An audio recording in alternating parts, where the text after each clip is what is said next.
Patrol. And this starts with the Brotherhood of Evil. It's your boy Icon going over some DC TV. So, we finally get the Brotherhood of Evil. And it takes place in 1949, where the Brain and I forgot the dude's name, Malak, the gorilla, like the talking gorilla, they're sitting there talking about some plans or something that they got to do to take over the world, and nothing will stop them. Wahahaha. And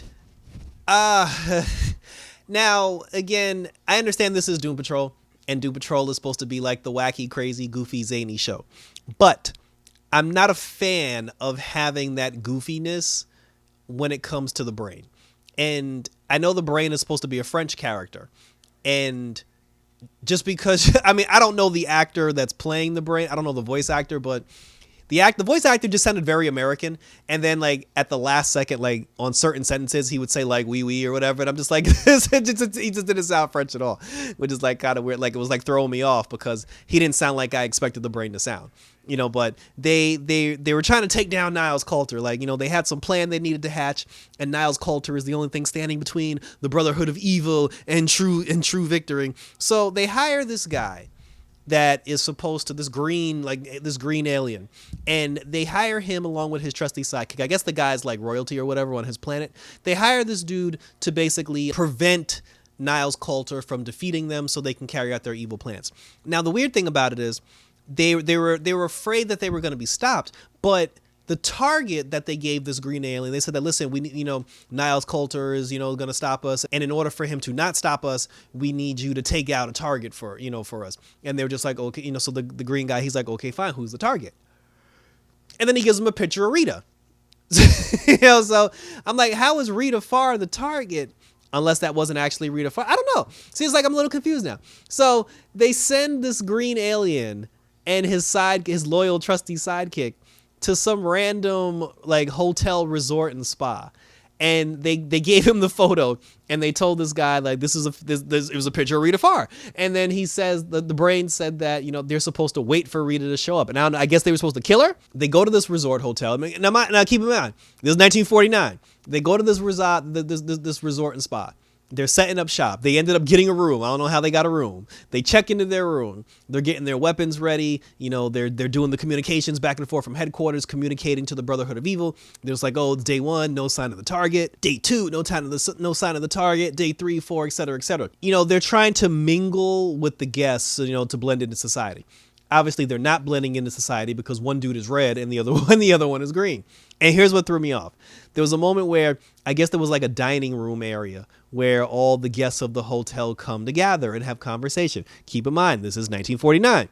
When the green dude and his sidekick go into the ballroom, and everybody was surprised and shocked, like, oh my God, an alien, like a large green man, just walked into the room. Was I the only person who sat there and was like, what them black people do is sitting at the table like it's all good? Because, again, this is 1949.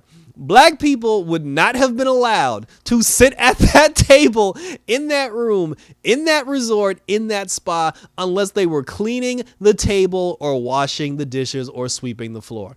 That threw me off, and I was like, I'm calling bullshit on that one as well. But anyway, so the aliens, like, you know, they end up befriending the people, you know, at the resort, and they stay there to continue to carry on their mission. So now decades and decades have gone by, and Rita never shows up, and the guy is just every day, he's just checking in with headquarters, and then finally, I think in like 60 something or like in 71, they read in the newspaper that thanks to Niles Coulter and the Doom Patrol, the Brotherhood of Evil was defeated. So now they're just like, well, shit, these are the guys that paid us to kill Rita Farr, and now the organization that employed us is gone. They didn't know what to do with themselves. At that point, they honestly didn't know what to do with themselves. They was like, I guess we'll just wait for a message from headquarters, and that message never came. So, you know, so then after that, like, you know, like the green guy, he's just like falling into despair, because first he was all riled up and courageous, and he was like, I'm ready to kill, you know, Rita Farr. But then, you know, after all those years went by, like this is like 2000, this is 2021 now, and she still ain't show up. So now, like, he's kind of like gotten soft on the whole thing, and there was a point where he honestly just gave up, and he was just like, yo, like, this shit is a wrap. His loyal sidekick stayed by his side, and now the two of them are still just sitting there at the resort just waiting for God knows what to happen. So meanwhile, back at back in the mansion, you know, each member of the Doom Patrol is going through their own little thing. Cyborg, he's still trying to come to terms with the situation with Ronnie. And the police actually find out that Cyborg assisted her into getting away. So they let Star Labs know, and then after Star Labs, got the information that Victor was the one that helped a quote unquote criminal escape. His dad basically did the one thing that he could do to kind of like take the heat off of his son, where he basically threw his son under the bus and he cut him off. He cut him off as far as like cutting him off from Grid, cutting him off from using his weapons, and basically he benched Cyborg and has made Cyborg like a regular human being that just happens to have metal body parts. So Cyborg flipped out. He was talking to his dad. He was like, "How could you shut me down like that?" And he was like, "You're the one that let a criminal go." He was like, "I'm just trying to diffuse the situation." So he's like, "Just lay low until I can figure the situation out." But he's like, "But until then, you cut off." And then he shut him down. And then like the red eye turned blue, and then he didn't have access to the internet or any of his other weapons. Rita, she was still trying to come to terms with Niles asking her to take the reins and take the mantle of being a hero. And then she read in the paper, because remember in the last episode, we're going to assume Madame Rouge had drilled a hole through the floor. And Rita saw that in the newspaper. She saw the picture of Madame Rouge in the newspaper, and she heard Niles' voice saying, "Oh, anything, no matter how peculiar or how strange, is worth looking into and worth keeping an eye on." And then she just started getting anxiety over the fact that, things were actually happening and she's supposed to be called on to be a leader. And then she basically fizzled out, and, she went into a potted plant and turned herself into goo. And she was just sitting there, goo, just being all distraught and, just basically hiding from, from her calling that Niles had asked her to do. Cliff was at his daughter's house helping her and her wife take care of their baby. And because Cliff is basically trying to avoid the thing with his whole brain situation and his hand shaking, he was like overly being involved. He was taking care of the baby and not allowing the actual parents to take care of the baby. He was going to the store, he was buying diapers, he was fixing things in the house, he was fixing things in the car. And then it got to a point where like he overworked himself, and then his body pretty much just shut down. And his body shut down while he was standing in the middle of the front yard holding the baby while the sprinklers were going off. So they took the baby back inside, and then the daughter had said to him, she was like, "Look, Dad," she's like, "I'm not stupid." She was like, "I see your hand shaking. Clearly something's wrong with you because you stopped moving." And she said, "I like you." She said, "I love you. I love having you in my life. But if you're going to continue to be in my life and drive me and my wife crazy, I'm going to need you to take care of whatever it is bothering you, and I'm going to need you to fix that." So she goes back in the house, and Cliff was just standing there on the lawn looking stupid. So then Cyborg comes into the room, and he sees Rita in the potted plant. And Rita's just like, "Oh, she's like, I'm just so distraught over seeing Niles everywhere." She's like, "You know what I need, Victor? We need a vacation." And then he's like, "A vacation?" And then she was just like, "Oh yes." She was like, "You're not doing anything. I'm not doing anything. Let's take a vacation." And then just then, Jane comes into the room, and one of her personas, I believe the secretary, she came in the room and she booked them a vacation at the same resort that the green monster and the red guy is staying at. And then, while Jane was in the underground talking to Kay, Kay was just like, "Oh, your friends are going on a vacation." And then she was just like, "Yeah, those dickwads." She was like, "They're going to do something stupid." And then Kay was like, "Well, how come we're not going on vacation?" And then Jay was just like, "You actually want to go?" And then she was like, "Yeah, it'd be fun just to get your mind off everything and for us to relax." So, Jane has to do whatever the girl wants.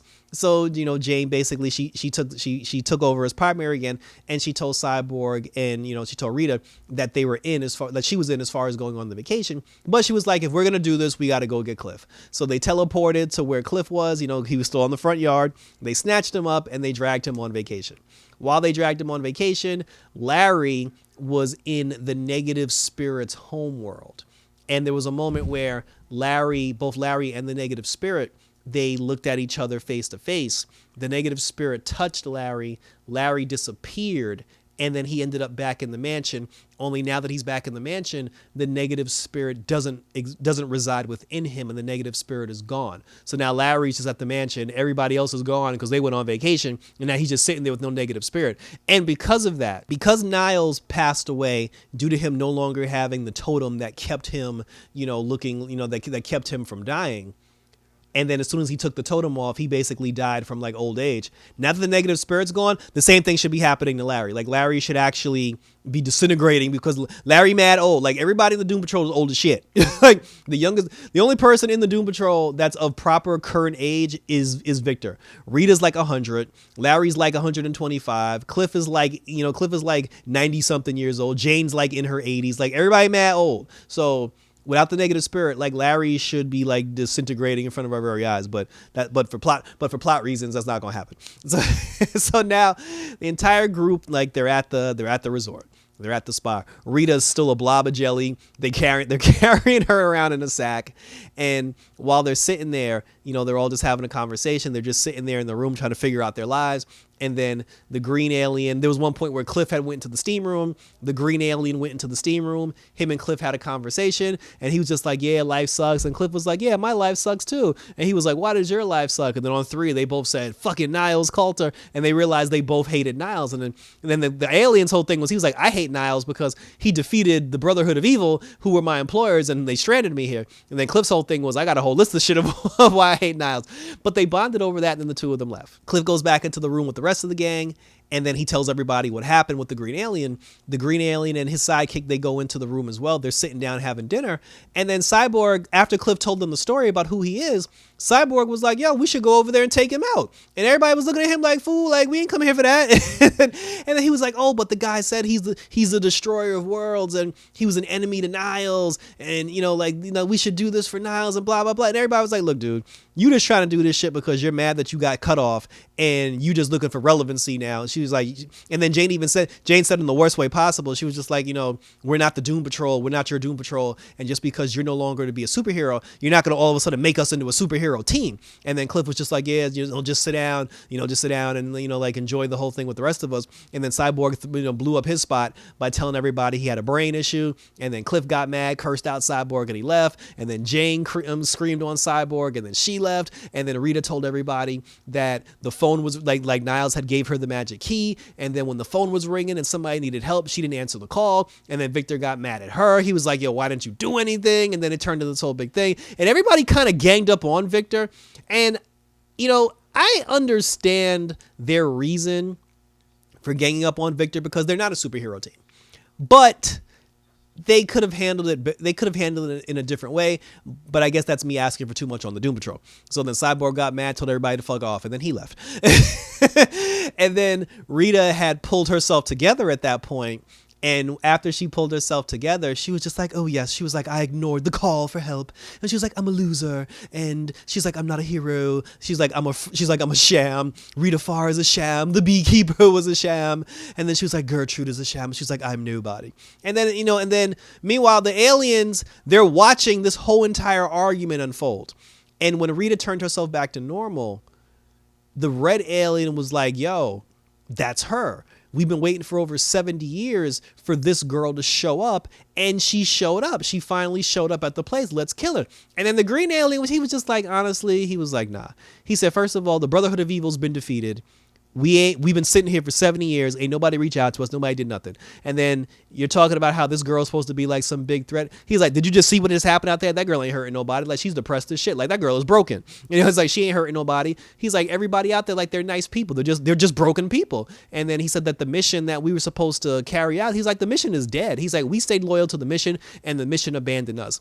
Our communication device hasn't even gone off. So he's just like, yo, it's a wrap. Like, you know, it's like this whole thing's a wrap. He was just like, yo, it's time that he said, pack up. We're going home. We're going home tonight. So then the two of them packed up their things. And while they were packing up their things, as they were pushing their luggage, I guess, to their spaceship, finally the communication device that they had this whole time started going off. And then once the device went off, the green alien was basically going to ignore it because he was like, yo, it's a wrap. He was like, you know, like, he's like, it's too late. He was ready to go.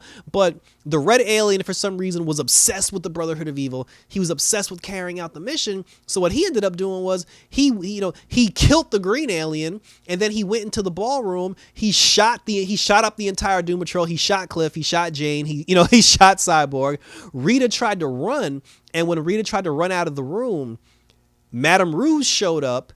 And she pushed Rita back into the room and locked the door behind her. So now I'm thinking the picture that the Brotherhood of Evil gave the green alien, that wasn't Rita. That's not our Rita Farr, our Gertrude. That was Madame Rouge.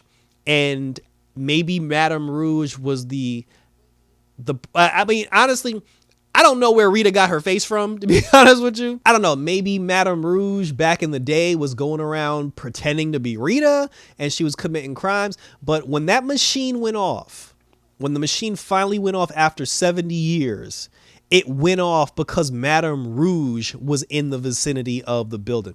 Because why else would Madame Rouge be there? Madame Rouge just showed up to push Rita into the building to make sure Rita dies, and then Madame Rouge dipped. That machine had something to do with Madame Rouge, and the Brotherhood of Evil was looking for Madame Rouge back in 1949. The only question I don't have the answer to is why Madame Rouge would look like Rita Farr. That's the only thing.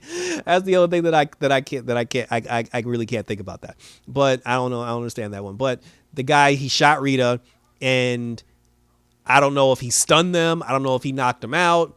I don't know what the situation was, but the episode ended with all four of them just lying on the floor, and I don't know what he's gonna do from here.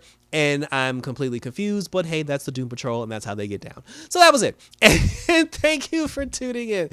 So, yeah, right out the gate, a lot of questions. I have a lot of questions. Like I said, the whole Madame Rouge thing with Rita Farr, why the Green Alien was supposed to kill Rita Farr. Was that even Rita Farr? They mentioned the Doom Patrol. We got the Brotherhood of Evil. And now we're going to see the results of what happens after all four of them got blasted. And Larry's the only person left who's going to swoop in and save the day. So check me out on social media. Check me out on Twitter and or Instagram. Hit the notification bell so you get notified when my other videos pop up, because we're doing all this superhero TV. I'm actually going to Comic-Con next season. Comic-Con's coming up, first time since the pandemic, so I'm gonna try to go down there, interview some people, and put up a video for that as well. So thanks for tuning in, guys. So until I guess not next week, I'm about to go watch episode 3 and then post my review for that. So for Vacay Control, take care. Until next time, I'm out this